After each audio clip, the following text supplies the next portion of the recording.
우리 국민들은 정치에 관심이 아주 많습니다. 예를 들어서 선출직 공무원, 그러니까 대통령이라든지 국회의원이라든지 이러한 직책, 이런 것을 꿈꾸는 사람이 많습니다. 다행히 이러한 선출직 공무원, 이것은 모든 국민에게 개방되어 있습니다. 대한민국 헌법 제25조는 다음과 같이 규정합니다. 모든 국민은 법률이 정하는 바에 의하여 공무 담임권을 가진다. 그래서 헌법이 이렇게 모든 국민에게 그 길을 열어 놓았는데, 실제로 대통령이나 국회의원이 되고자 한다면 일단 공직선거에 출마를 해야 하겠죠. 선거에 출마한다 하는 것은 후보자가 된다, 그런 뜻입니다. 후보자가 되는 길은 크게 둘로 나뉘어 있죠. 정당 추천 후보자가 되는 것과 그렇지 않은 후보자가 되는 두 가지가 있습니다. 그리고 이렇게 후보자가 돼서 선거에 출마한 후에 공직선거에서 최다 득표를 해서 당선이 되면 그 다음에 공무원 선서 등을 하고 선출직 공무원에 취임하게 되는 것이죠. 그리고 보면 대통령이나 국회의원이 되는 일은 이렇게 3단계로 아주 간단히 될 수 있다, 그것을 알 수 있습니다. 그런데 바로 이 첫 번째 관문, 이것이 어려운 것이죠. 후보자가 되는 길, 그 중에 가장 일반적인 것은 정당 추천 후보자가 되는 것입니다. 그래서 정당의 추천을 받기 위해서 그것을 목표로 정당 활동을 하는 사람들도 제법 있지요. 그런 면에서 정당이라고 하는 것은 정치 꿈나무가 자라는 곳이다, 그렇게 이야기할 수 있습니다. 그러면 정치 꿈나무는 그가 나이가 많든 적든 상관없이 어떤 준비를 해야 하는가? 먼저 헌법을 제대로 이해해야 합니다. 국가 시스템을 알고 있어야 하는 것이죠. 우리는 최근 대통령인 공무원이 국가 시스템을 모를 때 어떤 일이 생기는가, 그것을 경험한 바 있습니다. 그 다음으로는 리걸마인드를 함양해야 합니다. 그리고 가능하면 정당에서 이러한 것들을 다 갖춘 이후에 정당에서 정식으로 성장하는 것이 바람직하다, 그렇게 보겠습니다. 물론 정당에 가지 않고 밖에서, 거리에서 자랄 수도 있죠. 그런데 거리에서 자란 나무의 경우에는 이러한 정당 추천 후보자가 되고자 하는 이런 길을 걷는 것보다는 그것이 공식적인 길은 아니고, 또 그것이 불가능한 것은 아니지만 나무가 휜다든지 해서 망가지기가 쉽다, 좀 힘든 길이다, 이렇게 이야기를 하겠습니다. 그러면 이러한 정치 꿈나무를 키우는 그런 정당은 어떤 곳인가? 정당은 대한민국 헌법이 규정하고 있는 단체입니다. 그러니까 단체 중에서도 아주 독특한 단체라고 할 수 있겠죠. 그런데 여러분은 이미 이 단체라는 말을 듣는 순간 정당의 법적 지위가 무엇인지 대략 눈치를 챘을 겁니다. 헌법이 규정하고 있는 내용 가운데 단체라고 하는 것은 국민이 아니라는 뜻이구나, 이것을 알 수 있는 것이죠. 정당은 국민이 아니다. 국민이 아니라고 하는 것은 그 의미가 국민이라고 하는 그 법적 지위에 비하면 보잘것이 없다 하는 것을 단번에 알아내야 합니다. 일단 우리 헌법은 국민으로부터 권력이 나온다. 이것은 물론 총체로서의 국민을 의미합니다. 어찌되었든 그것을 또 고려를 해본다면 정당이라는 단체에는 권력이 없다. 그것을 알 수 있죠. 그 다음에 국민이 아닌 정당은 당연히 기본권이 없습니다. 법 해석에 의해서 기본권적인 권리가 있느냐 하는 풀이를 할 때가 있기는 하지만 그것은 사실은 어떤 아주 바늘끝 같은 특수한 상황에서 그와 비슷한 기본권 비슷한 것을 인정해 주는 경우는 있지만 없다고 하는 것이 정답입니다. 그리고 당연히 정당은 국민이 아니기 때문에 국민의 권리가 없는 것이죠. 이렇게 이해를 하면 되겠습니다. 헌법에서 규정하는 정당에 관한 규정, 그 조문을 소개하겠습니다.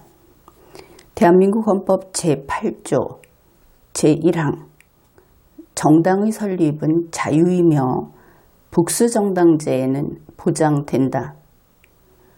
제2항 정당은 그 목적, 조직과 활동이 민주적이어야 하며 국민의 정치적 의사 형성에 참여하는 데 필요한 조직을 가져야 한다. 제3항 정당은 법률이 정하는 바에 의하여 국가의 보호를 받으며 국가는 법률이 정하는 바에 의하여 정당 운영에 필요한 자금을 보조할 수 있다. 제4항 정당의 목적이나 활동이 민주적 기본 질서에 위배될 때에는 정부는 헌법재판소에 그 해산을 제소할 수 있고 정당은 헌법재판소의 심판에 의하여 해산된다. 제8조에서는 정당이라고 하는 이러한 단체가 어떤 것인가? 물론 이것은 국가기관도 아니고 권력기관도 아니고 그렇습니다. 그렇기는 하지만 정당을 국가가 이렇게 보호를 해주겠다 하는 것을 규정해 놓은 것입니다. 그 이유는 정당을 말살시키지 못하도록 그래서 이렇게 규정을 한 것이죠. 중요한 것은 제8조 제4항입니다. 정당은 대한민국 헌법을 철저히 준수해야 합니다. 그리고 정당 해산 심판으로 해산된 정당은 거기에 대해서 두 번 다시 이의제기를 할 수 없습니다.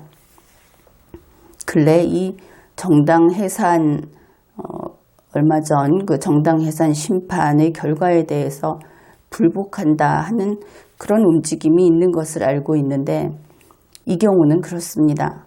설령 그 정당 해산이 억울했다 혹은 옳지 않았다고 했더라도 대한민국 헌법의 의지는 돌아보지 않겠다 하는 겁니다. 그것에 대해서 다시 논의할 이유는 없는 것이죠. 그리고 이러한 정당의 활동과 조직에 관해서 규정한 법률이 대표적인 것이 정당법이 있습니다. 정당법 제2조에서 정당이 무엇인가 하는 것을 규정하고 있어서 그것을 소개하겠습니다.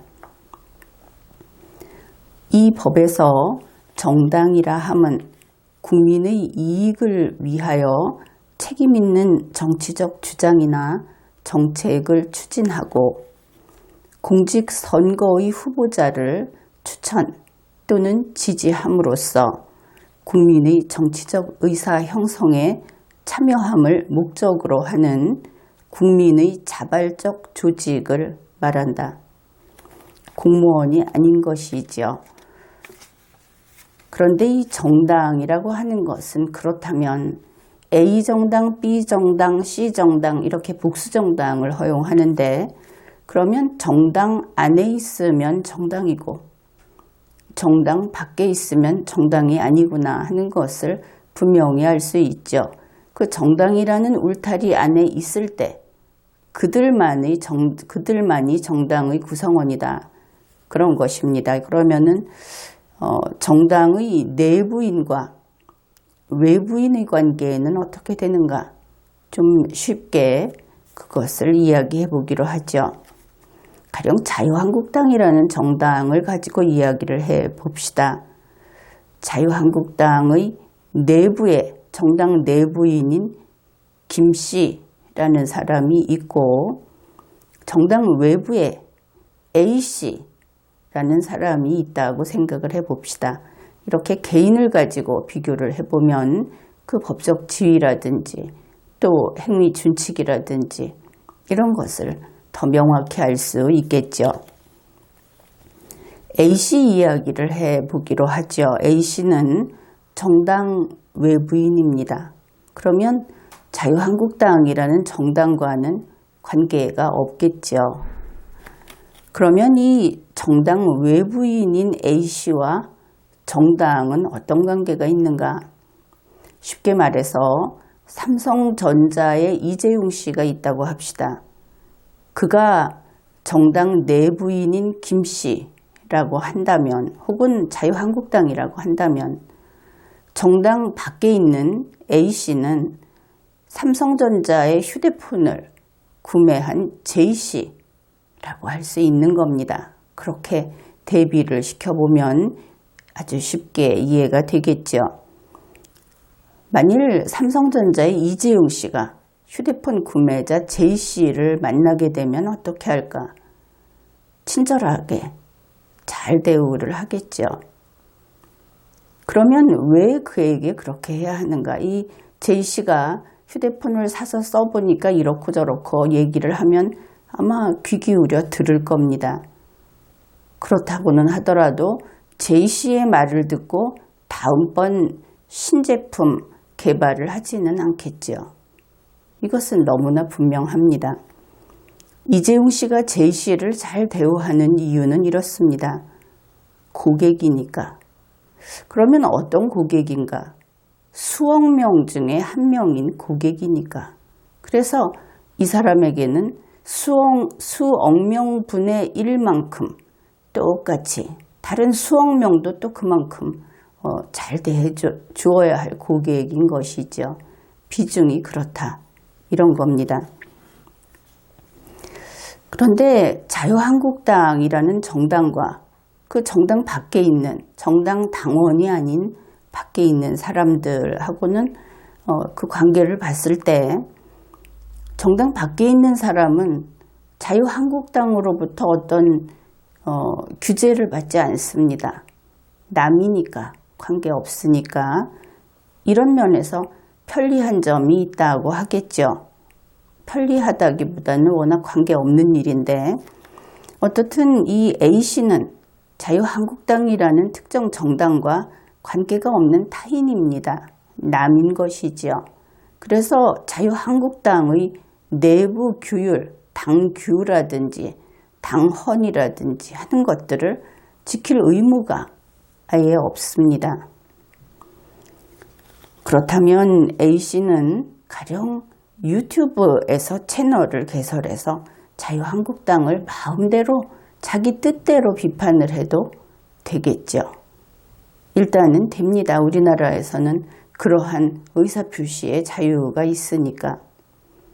그렇기는 한데 이것이 A씨가 자기 마음대로 하는 이야기가 자유한국당의 당의 어떤 권리를 보호하는 법률에 위반했다. 그러면 처벌은 받겠죠.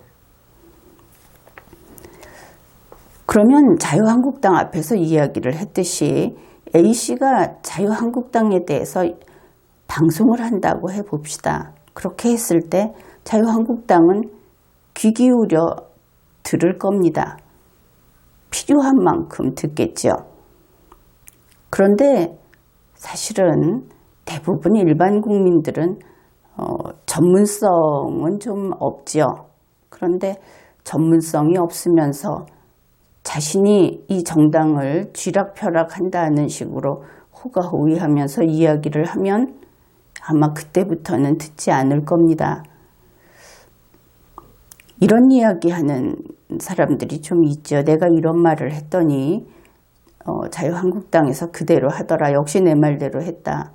또는 내가 이렇게 하라고 했는데 그렇게 안 하고 저렇게 가더라. 저거 분명히 안 될 거다.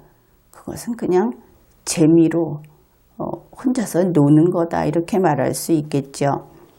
우리 국민들 중에 그런 이야기를 진정으로 듣는 국민은 없기를 바랍니다.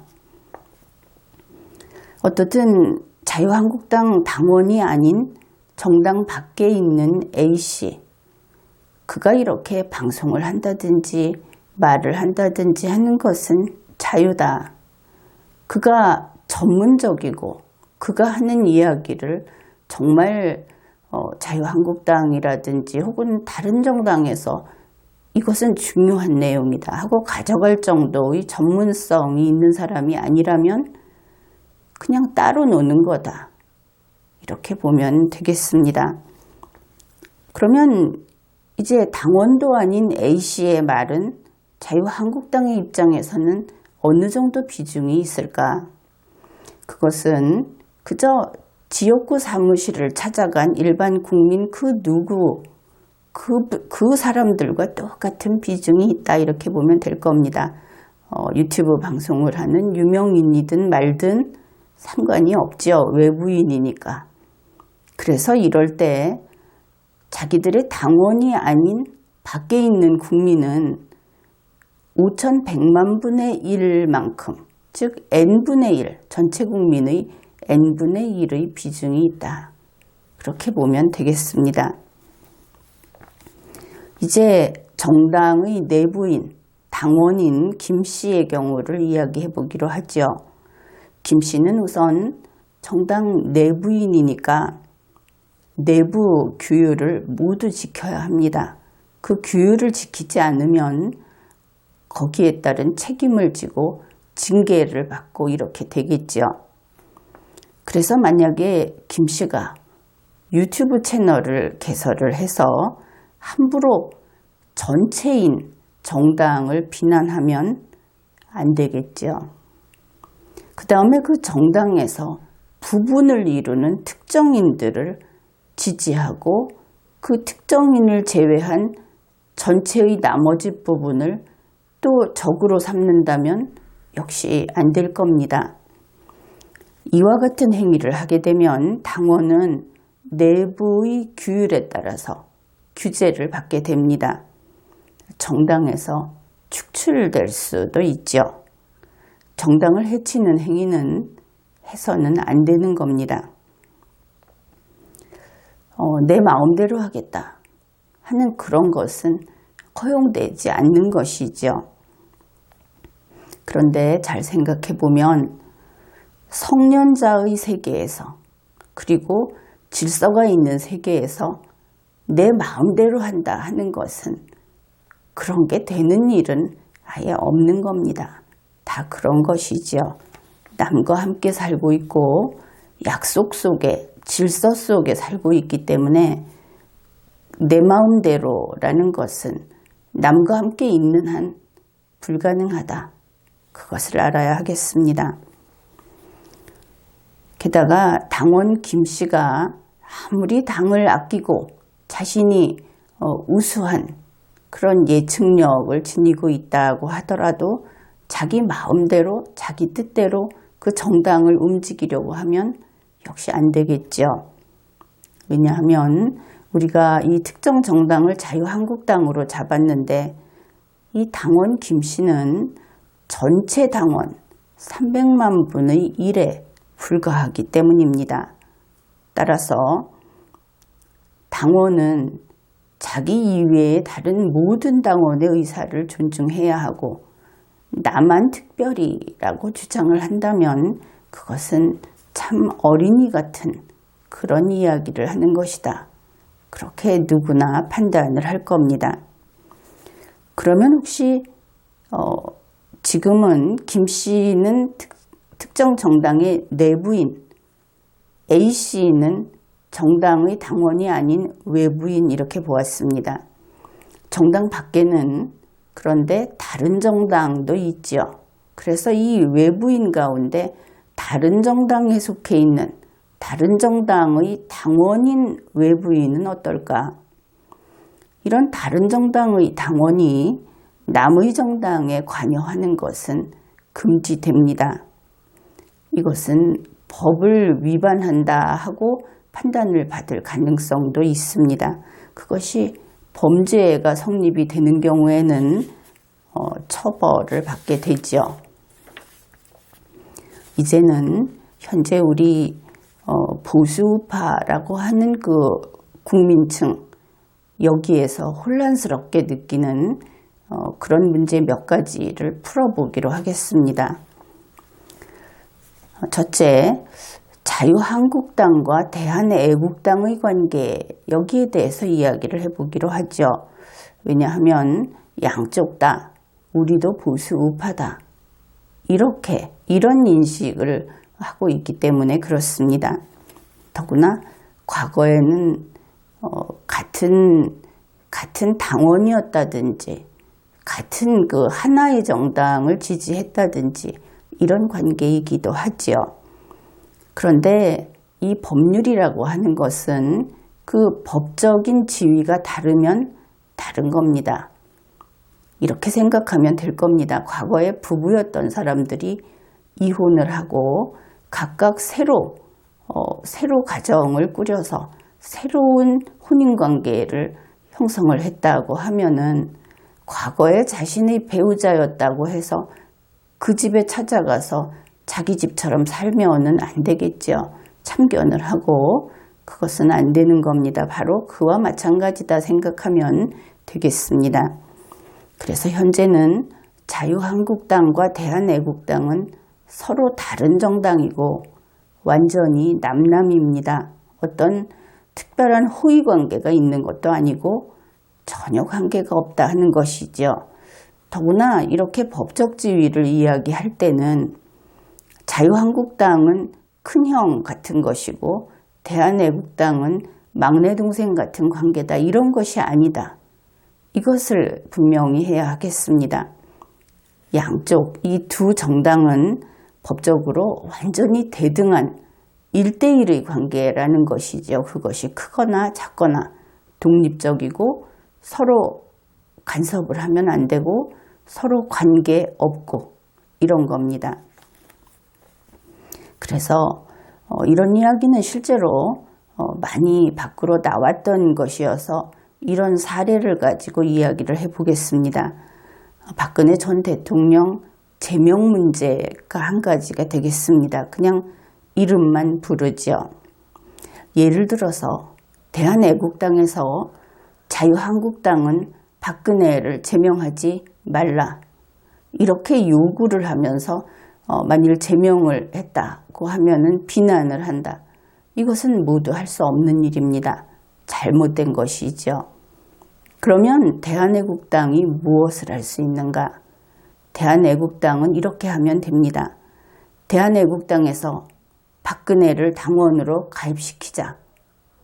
우리가 우리 당에 모셔오자. 이렇게 하는 것은 가능합니다. 그리고 그런 식으로 투쟁을 해야 하는 겁니다. 그 다음에 현재 박근혜 전 대통령이 피고인 신분으로 여러 가지 사법 절차적인 문제가 있죠. 그래서 여기에 대해서 대한애국당은 또 이런 주장도 합니다. 자유한국당은 박근혜를 석방시켜라.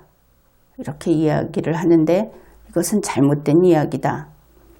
박근혜 전 대통령을 석방시킬 수 있는 권한이 없을 뿐더러 그렇게 하게 되면 이것은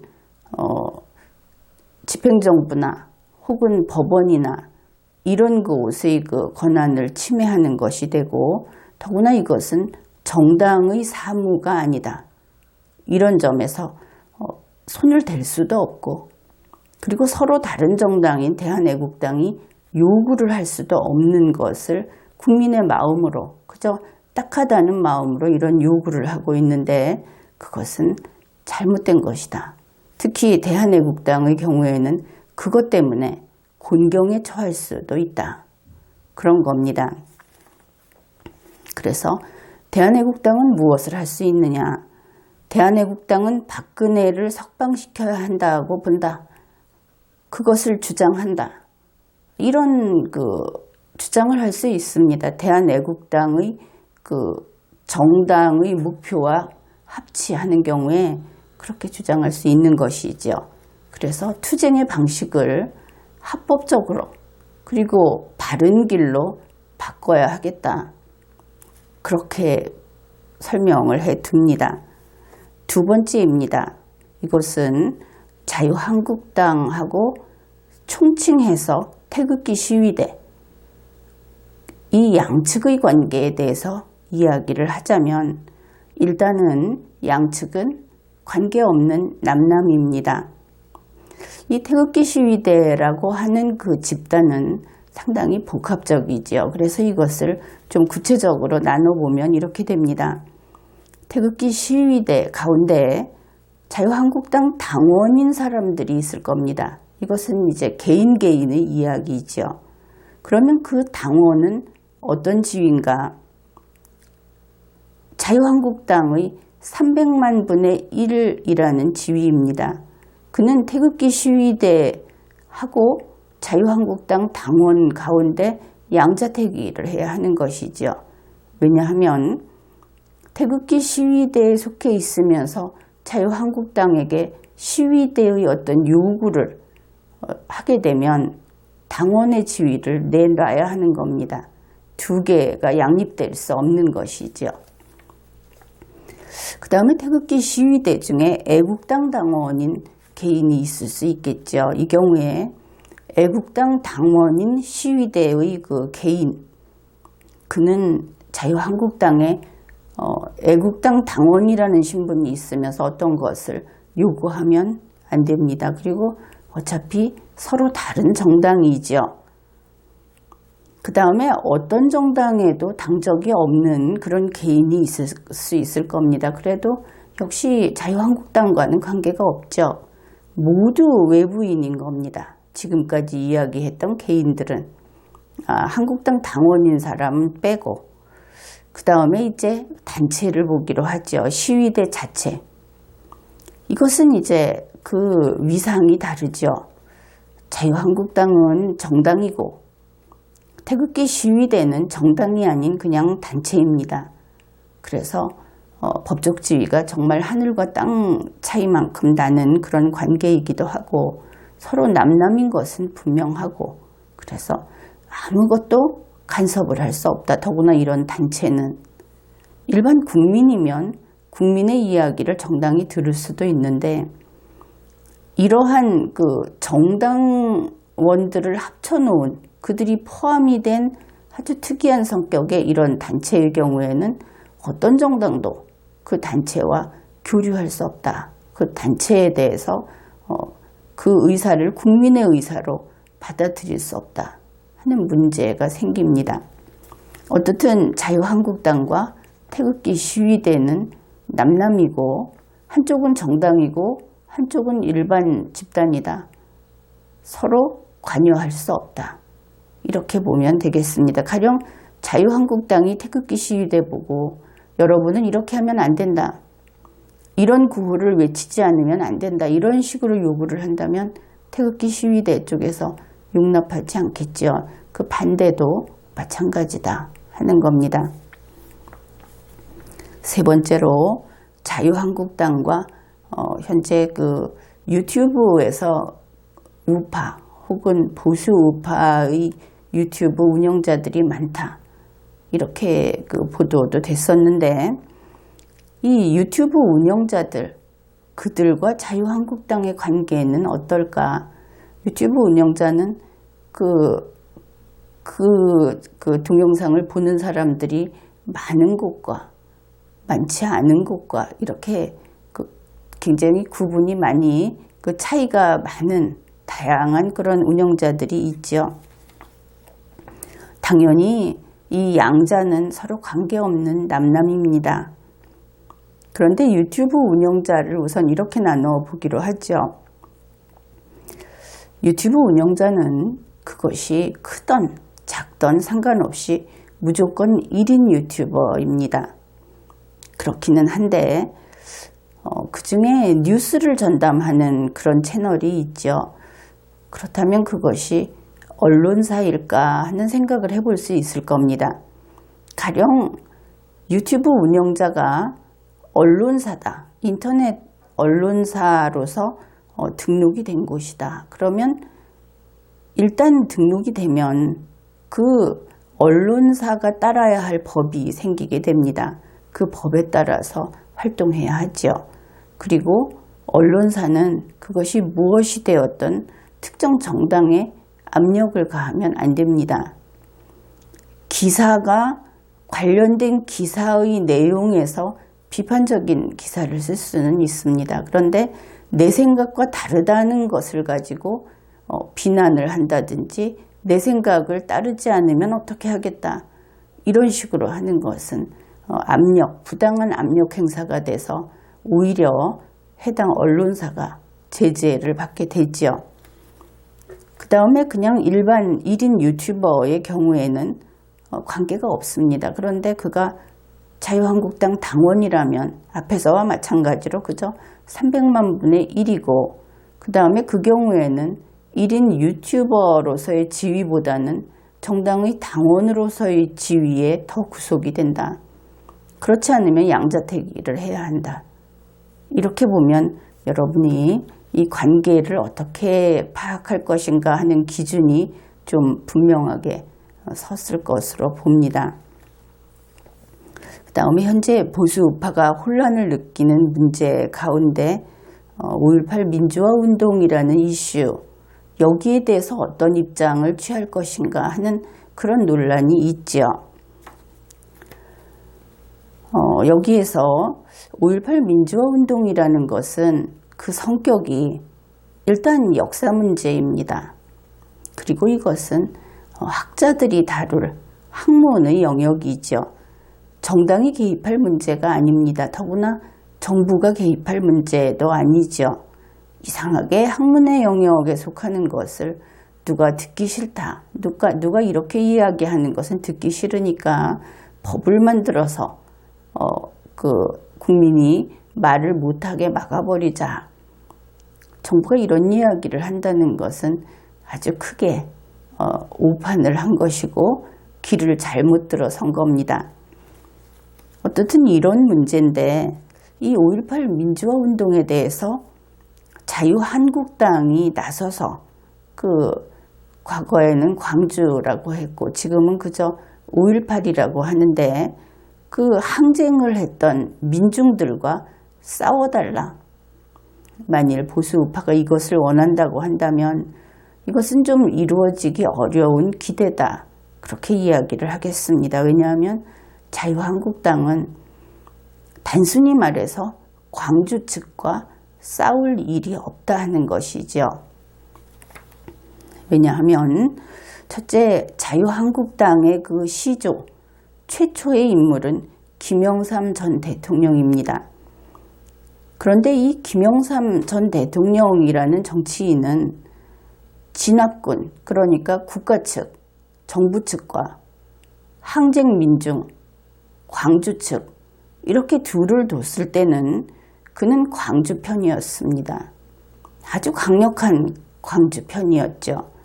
그래서 자유한국당이 지금 광주와 싸울 일은 당연히 없다. 이런 것이죠.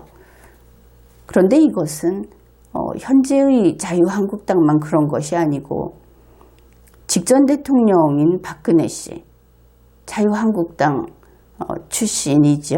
소속이었죠. 그는 간단히 말해서 이 진압군 측이라고 하는 그 명칭이 가리키는 것이 전두환 전 대통령을 비롯한 그쪽 세력을 가리키는 겁니다.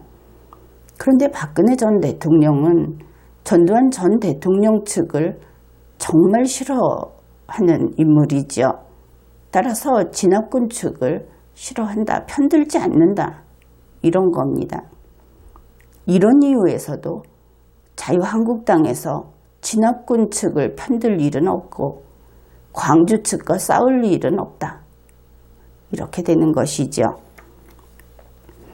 이제 다섯 번째로 자유한국당 내부에서 이러한 김영삼 전 대통령의 뿌리를 가진 자유한국당에서 5.18 폄훼 사건이라고 하는 것이 거기에 휩쓸려서 징계 문제가 지금 논의가 되고 있습니다. 그런데 자유한국당의 이러한 징계 문제는 우리가 지금까지 살펴봤듯이 정당 내부의 문제입니다. 정당 밖에 있는 우리 모두는 제3자인 것이죠. 뒤로 빠져야 하는 겁니다. 정당 내부의 일은 아무도 관여할 수 없는 겁니다.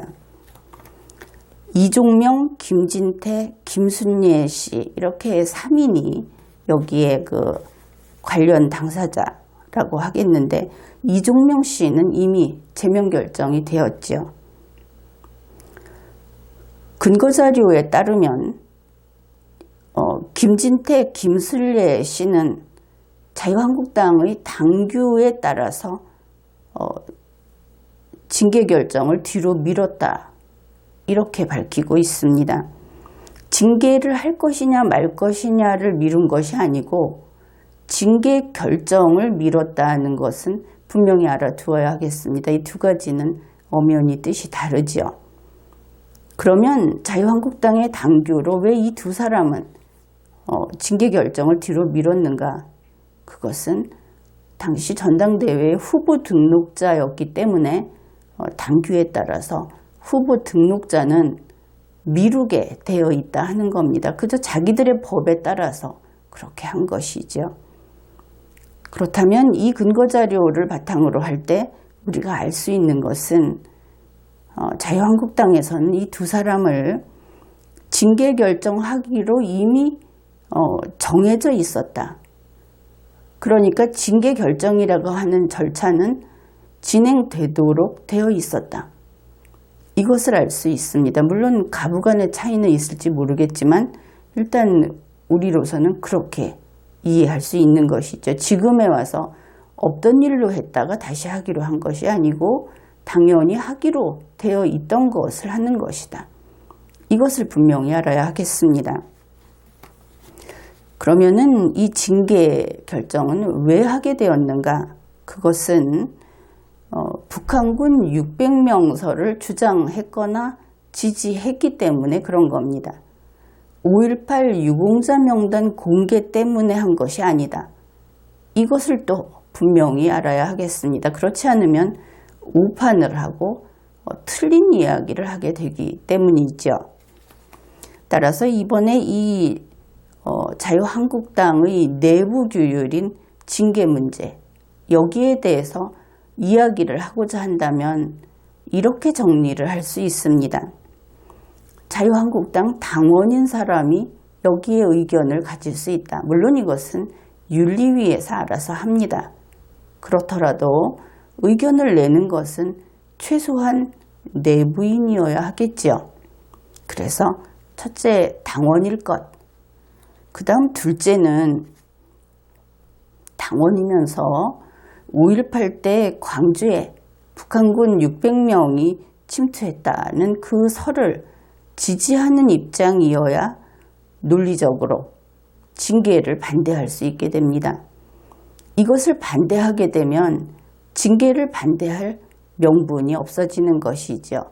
왜냐하면 그것은 세 번째에 있습니다. 무엇이냐 하면은